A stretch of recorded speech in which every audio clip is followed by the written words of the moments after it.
സിറിയയിലെ സുവൈദ നഗരം അമേരിക്കയുടെ നിയന്ത്രണത്തിലേക്ക് നീങ്ങിക്കൊണ്ടിരിക്കുകയാണ് എന്ന് സിറിയയുടെ പ്രാദേശിക പത്രങ്ങൾ റിപ്പോർട്ട് ചെയ്തു. ഡ്രൂസ് വിഭാഗത്തെ സംരക്ഷിക്കാൻ എന്ന തരത്തിൽ സുവൈദ എന്ന് പറയുന്ന ജില്ലയിലേക്ക് പ്രവേശിച്ചുകൊണ്ട് ആ മേഖല മുഴുവൻ അമേരിക്കയുടെയും ഇസ്രായേലിന്റെയും നിയന്ത്രണത്തിലാണ്.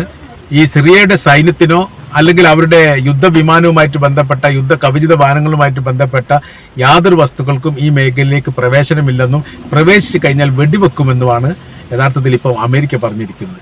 അപ്പോൾ അവരെ സംബന്ധിച്ചിടത്തോളം, അതായത് ഡ്രൂസ് വിഭാഗം എന്ന് പറയുന്ന സമയത്ത് ജൂത വിഭാഗത്തിന്റെ ആരാധനാ കാര്യങ്ങളൊക്കെ അനുവർത്തിക്കുന്ന ഒരു അറബ് സംസാരിക്കുന്ന ന്യൂനപക്ഷ വിഭാഗമാണ്. ഈ മേഖല കേന്ദ്രീകരിച്ച് നോക്കുന്ന സമയത്ത് ഏകദേശം 90% സുവൈദ ജില്ലയിൽ ഡ്രൂസ് വിഭാഗമാണ്. 8% ക്രിസ്ത്യാനികളും ഏകദേശം 5% മുസ്ലിങ്ങളും ഉണ്ട് എന്ന് പറയും. മുസ്ലിം 2% ഉള്ളൂ എന്ന് വേറെ റിപ്പോർട്ടും കാണുന്നുണ്ട്. അപ്പോൾ ആ രീതിയിലാണ് അവിടുത്തെ ജനസംഖ്യാനുപാതികമായിരിക്കുന്ന സ്ഥിതി കാര്യങ്ങളൊക്കെ ഉള്ളത്.